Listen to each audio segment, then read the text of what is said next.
En nombre de esta universidad, por favor, disfruten y aprenden mucho. Bueno, estoy aquí para hablarles del Diccionario del Español de México, que no es, como mucha gente equivocadamente piensa, un diccionario de mexicanismos. El profesor Francisco Segovia, redactor y corrector del DEM, nació en la Ciudad de México en 1958. Actualmente es redactor y corrector del Diccionario del Español de México, proyecto en el que colabora desde 1978.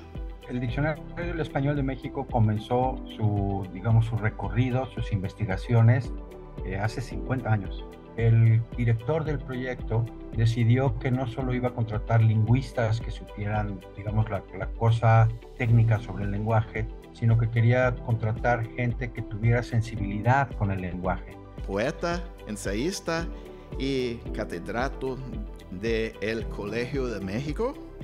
Acudió, pues más que nada, a jóvenes escritores. Y yo fui de esos que entraron por ser un joven escritor. Sus últimos libros son Jorge Cuesta, La cicatriz en el espejo, Ley natural, un libro de poesía, Elegía, también poesía, y Partidas, también poesía. Bienvenido. Bienvenidos a todos ustedes. El diccionario se fundó como un fideicomiso que creó el gobierno para hacerlo por interés de alguien que había sido un político muy importante y que estaba en la editorial más importante de México, que es el Fondo de Cultura Económica. Dijo, ¿por qué no hay en México un equivalente del Webster's norteamericano? Pensando que el Webster's es un diccionario que se distingue del Oxford Dictionary.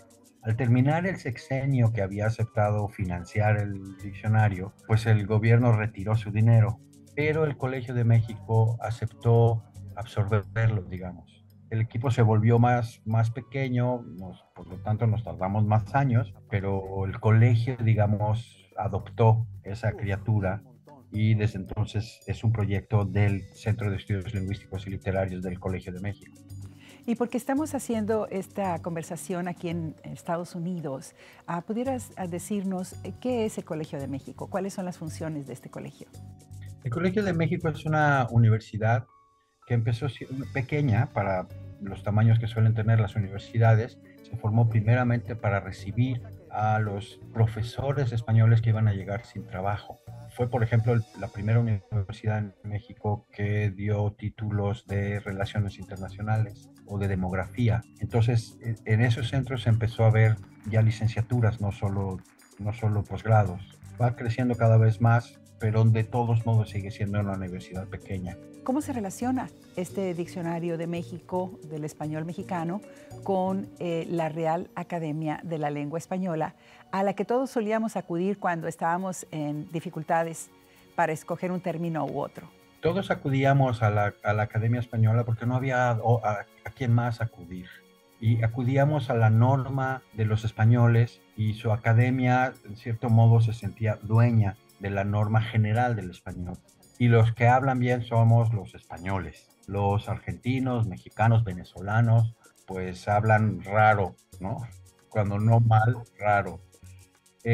Nosotros no estamos del todo conformes con esa visión de la lengua y pensamos que hay varios focos de radiación cultural que tienen normas distintas de la academia. Digamos que esos grandes centros de gradación son, pues no sé, Argentina, Colombia, Venezuela, México, incluso Miami, porque irradia mucho español Miami, aunque Miami no tiene una norma no muy clara porque usa de todos, ¿no? Entonces, nosotros dijimos, vamos a hacer un diccionario integral, no un diccionario de mexicanismos. No manches. Para los mexicanos no fastidia, pero manchar es ensuciar. Entonces, si uno busca eso en el diccionario de aquí, ¿aparecería? Vamos a ver. Porque un diccionario de mexicanismos se hace con las palabras que no están en el diccionario de la academia.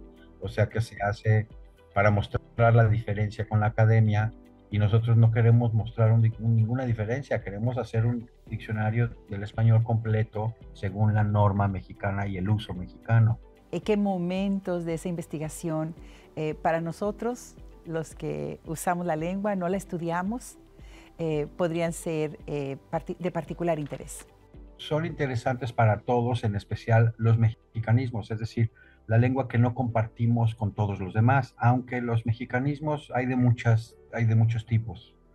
Hay mexicanismos que solo se usan en México, hay mexicanismos que se usan en México y Guatemala o hasta El Salvador, hay mexicanismos que se usan en toda Hispanoamérica, incluida España, y hay mexicanismos que se han exportado al mundo entero. Todo el mundo dice tomate o chocolate, todo el mundo toma esa palabra del español mexicano. Digamos que en español más local, pues yo no sé, decir tlapalería en vez de ferretería, ese debe ser exclusivo de México, quizá Guatemala. Quiero decir, los que tienen como sustrato una lengua náhuatl. Pero hay otra clase de mexicanismos, por ejemplo, una pareja española en un parque se sienta en un banco, mientras que los mexicanos diríamos, no, es una banca donde se sentó la pareja. Y en cambio, si se bolean los zapatos, cosa que no dirían en España, el bolero está sentado en un banco y ellos dirían una banca. Dentro del español hay mexicanismos o palabras que se han creado dentro del español, pero en México, y luego se han extendido o no, depende, pero por ejemplo, un mexicanismo de esos es ningunear. Oh, sí. No me ningunees. No, claro que no. Yo soy mucho, no me hagas menos. Ajá, ¿verdad? exactamente. Ajá. Sí. Otros aspectos, ¿verdad? Hablando de nuevos términos, que lo que nos pasa a los que ya no residimos en México, sino que tenemos que esforzarnos por aprender una segunda lengua, que puede ser el caso de 45 millones o 50 millones de mexicanos viviendo en los Estados Unidos. Somos muchísimos. Y cuando venimos a vivir acá, empezamos a perder las palabras correctas del español.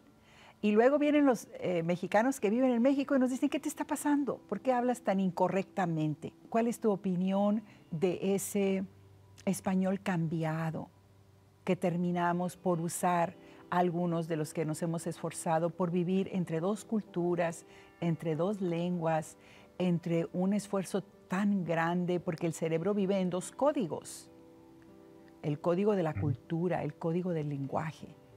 ¿Cuál es tu percepción de esa condición en la que estamos obligados a vivir los que ya no residimos en México? Una manera de mantener el español, la verdad, es leer en español, ¿no?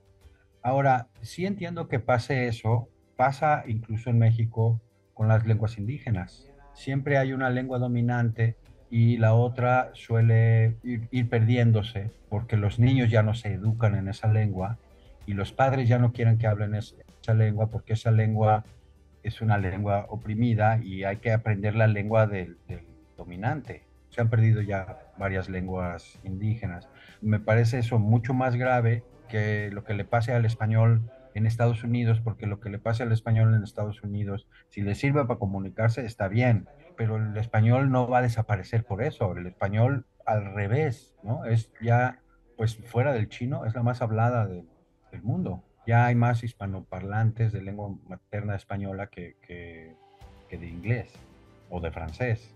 Entonces, yo no tengo ningún miedo de que el español se vaya a perder y el español tiene muchas modalidades. Una es el español de México, otra el de Argentina, otra el de Cuba y otra será el español que se habla en Estados Unidos, que deben ser muchos también. Debe ser muy distinto el español que se habla en California del español que se habla en Washington. ¿Y qué ves tú en el futuro? Tú dices, no se pierde, leamos en español, invitemos a nuestros hijos a que lean español. Háblanos del lenguaje del español y la residencia de la patria. Los poetas suelen decir, mi patria es mi lengua. No es una cuestión políticas geográficas, sino una frontera del uso de la lengua. Y en ese sentido, nuestra patria es enorme. Va de la Patagonia al río Bravo y se pasa para el otro lado. Y va de España y pasa por África. Y sí hay, claro, muchas diferencias del español, pero también hay un español culto. El español culto es el mismo en todos lados, ¿no? O muy parecido. Mientras más se va volviendo popular, más se va diferenciando. Pero eso es lo normal. Yo no tengo ningún miedo del español. El español es una lengua vivísima, con una gran literatura, con una potencia fuerte. sí me parece que deberíamos insistir más en que dejen a los científicos, por ejemplo, publicar en español. Porque ahí sí no los dejan y todo tiene que ser en inglés, y entonces se ha empobrecido el lenguaje científico en español. Y pues me gustaría nada más agradecerles que me hayan invitado a difundir el Diccionario del Español de México entre los hablantes de español en Estados Unidos. Muchas gracias.